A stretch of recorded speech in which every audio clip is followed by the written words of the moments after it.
నమస్తే. ఇప్పుడు మీరు చూడబోతున్న వీడియో ఖచ్చితంగా మీకు ఉపయోగపడుతుంది, నచ్చుతుంది కూడా. మరి మీకు నచ్చిన విషయం నాకు తెలియాలి అంటే ఈ వీడియోని మీరు లైక్ చేయాలి, షేర్ చేయాలి, అలాగే మన ఛానల్‌ని సబ్స్క్రైబ్ చేయాలి. మీ సపోర్ట్‌ని నాకు అందిస్తారు కదూ! ఓకే.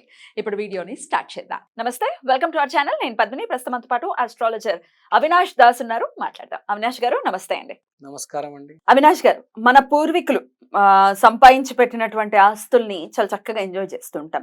మరి వాళ్ళు చేసిన పాపపుణ్యాలు కూడా మనం అనుభవించాలి కదా! మనకి ఖచ్చితంగా మనకి వస్తూ ఉంటాయి. పెద్దవాళ్ళు అంటూ ఉంటారు, మనం ఏమైనా తప్పులు చేస్తే పిల్లలకి తగులుతాయి అని చెప్పి. అందుకే కొంచెం ఒళ్ళు దగ్గర పెట్టుకుని ఏమైనా తప్పులు చేసేటప్పుడు జాగ్రత్తగా బిహేవ్ చేయాల్సి ఉంటుంది. ఎందుకంటే మనం అనుభవించటం కాదు, మన పిల్లలు అనుభవించకూడదు అని కోరుకుంటాం ఎండ్ ఆఫ్ ది డే కదా! అయితే తెలిసి తెలియకుండా ఒకవేళ తప్పులు చేశారు, పూర్వీకులు చేశారు అనుకుందాము, లేకపోతే ఇప్పుడున్న లైఫ్లో మనమే చేశాము, వాటి నుంచి రిగ్రెట్ ఉంది. బట్ దాని నుంచి బయటపడాలి, మరీ అంత పనిష్మెంట్ అనుభవించకుండా బయటపడాలి అని అంటే ఏం చేయాల్సి ఉంటుందండి? ఓం నమ శివాయ, ఓం నమో వెంకటేశాయ. ఇప్పుడు మీరు మంచి ప్రశ్న అడిగారండి. పూర్వీకుల గురించి, మన పూర్వీకులు ఇచ్చిన ఆస్తులు కావచ్చు, మనకిచ్చిన అందమైన ఫేస్ కావచ్చు, శరీరంలో శక్తి కావచ్చు, ఇదంతా మనం చేసాము, మనం అనుభవిస్తున్నాము అని అనుకుంటున్నాము. కానీ వచ్చిందంతా అక్కడి నుంచే.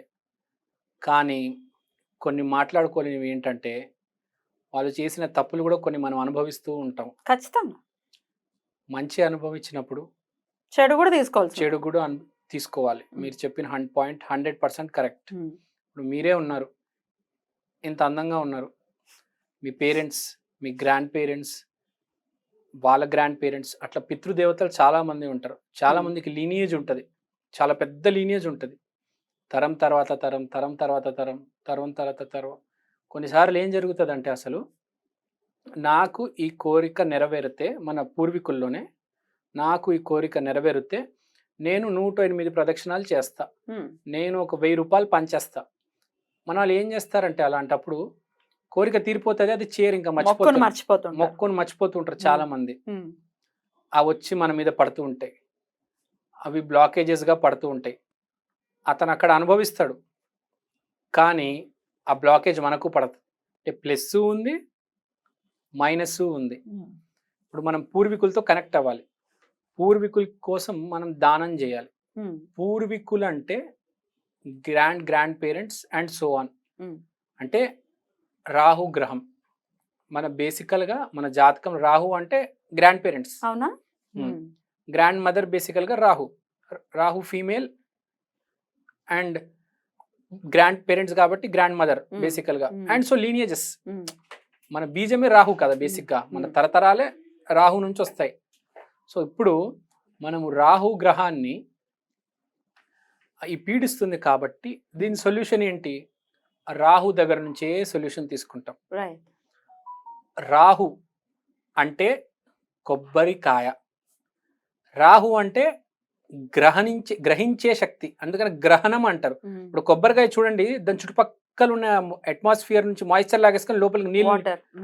సో మనం కొబ్బరికాయ ఎందుకు పగలగొడతాం? ఏదైనా స్టార్ట్ చేసే ముందు పూజలో కానీ అన్ని తొలగిపోవాలని, విఘ్నాలు.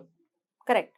సో కొబ్బరికాయ సహాయం తీసుకొని మనము మన పితృదేవతలు చేసిన కొన్ని తప్పులని సరిదిద్దాలి, ప్లస్ వాళ్ళ ఆశీర్వాదం కూడా తీసుకోవాలి.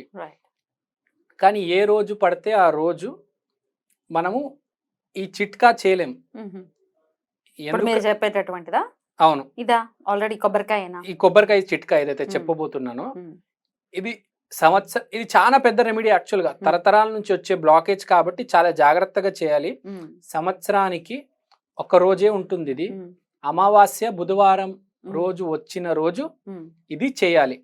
ఈ సంవత్సరం అక్టోబర్ 2వ తారీఖున అమావాస్య బుధవారం రోజు పడుతుంది కాబట్టి ఆ రోజు మనము చేసుకోవచ్చు. ఈ రెమెడీ కూడా అంత ఈజీ రెమెడీ కాదు. అవునా? ఎందుకంటే ఇది తరతరాలు. ఇప్పుడు నిన్న మొన్న చేసిన తప్పు అంటే నేను ఇవాళ సరిదిద్దుకోవచ్చు. ఒక 5 సంవత్సరాల ముందు, 2 సంవత్సరాల ముందు చేసిన తప్పు సరిదిద్దుకోవాలంటేనే చాలా కష్టపడాల్సి వస్తుంది. నేను చూస్తున్నాను, అనుభవిస్తున్నాను. అదే మీరు ఆలోచించండి, తరతరాల నుంచి వచ్చే తప్పులు అనుభవించాలంటే ఎంత కష్టం. కనుక ఫస్ట్ ఇది మనం చేసుకోవాలంటే ఫస్ట్ మనం చేయాల్సింది ఏంటంటే 4 కొబ్బరికాయలు తీసుకొని ఒక వైట్ థ్రెడ్తో చుట్టాలి దాన్ని. వైట్ కంప్లీట్ గానా? అదే 4 థ్రెడ్ వైట్ థ్రెడ్గా ఒక గార్లాండ్ లాగా చుట్టేసి కంప్లీట్గా బాగా గట్టిగా ఇలా పట్టుకునేటట్టుగా చుట్టేసి రాహు పూజ చేయాలి కొంతసేపు. ఓం రాహవే నమః చిన్నమస్తకి పూజ చేయాలి. కొంతకాలం మీరు మినిమం ఎంత చేయగలిగితే అంత మీ ఇష్టం. ఆ జపమాల పట్టుకొని చేస్తారో లేకపోతే మీకు కుదిరినంత సమయం చేస్తారు. గట్టిగా చేయాలి. మీ పూర్వీకుల్ని తలుచుకోవాలి. ఈరోజు తలుచుకొని మీరు బాగుండాలి, నేను బాగుండాలి, వచ్చే తరాలు బాగుండాలి. ఓ రాహు మహారాజా, దయచేసి మమ్మల్ని ఈ తప్పుల నుంచి ఇప్పుడు దాకా ఏవైతే చేశామో విముక్తి పొందించు, మమ్మల్ని క్షమించు, మమ్మల్ని వదిలేయి. మా జీవితంలో చాలా కష్టాలు అనుభవిస్తున్నాము. అవన్నీ బ్లాకులన్నీ తీయాలి. ఆ బ్లాకులన్నీ నువ్వే తీయగలవు. ఇది అంత ఈజీగా మామూలుగా చిన్న చిట్కాలు కాదండి. సీరియస్గా పూజ చేయాలి. పితృదేవతల ఫోటోలు ముందు పెట్టుకోవాలి. ఆ రోజు పితృదేవులకి చిన్న దండె వేయాలి. కొంచెం పూజ చేయాలి. కొంచెం నీట్గా చేయాలి, కొంచెం పద్ధతిగా చేయాలి. ఫ్యామిలీ వాళ్ళందరూ కూర్చోవాలి. మీరు ఒకరు చేసినా పర్లేదు. ఫ్యామిలీ వాళ్ళంతా కూర్చొని, అదే జాయింట్ ఫ్యామిలీ అయితే అందరు కూర్చోవాలి. న్యూక్లియర్ ఫ్యామిలీ అయినా పర్లేదు, వాళ్ళు కూర్చోవాలి. లేదు మీరు ఒకరు కూర్చోగలరు అంటే మీరు ఒకరు కూడా చేయగలరు. ఎందుకంటే మీరు కూడా ఆ లీనేజ్ నుంచి వచ్చారు. మీరే కొత్త లీనేజ్ నుంచి రాలేదు. మీరు కూడా చేయొచ్చు. మీరు చేస్తే మీ ఫ్యామిలీ మొత్తం అందరికి ప్లస్ అవుతుంది. ఇప్పుడు చాలా సింపుల్ అండి. ఫ్యామిలీలో ఒక్కరు బాగుపడితే అందరు బాగుపడినట్టే కదా. సో థ్రెడ్ కట్టేసాము. మొత్తం 4 కొబ్బరికాయలకి కట్టాలా? 4 ఒక చిన్న సూదితో మీరు షాప్కి వెళ్తే వాళ్ళే 4 కొబ్బరికాయల నుంచి అలా మొత్తం అలా అంటున్నారా మీరు? 4 కొబ్బరికాయల నుంచి అలా వాళ్ళు కుట్టుకుంటూ అలా ఒక చిన్న గార్లాండ్ లాగా రెడీ చేస్తారు.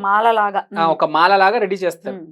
ఆ మాల మీ పూర్వీకుల ఫోటోలు ముందు పెట్టుకొని నేను చెప్పినట్టుగా రాహు భగవంతుడికి క్షమించమని అడిగేసి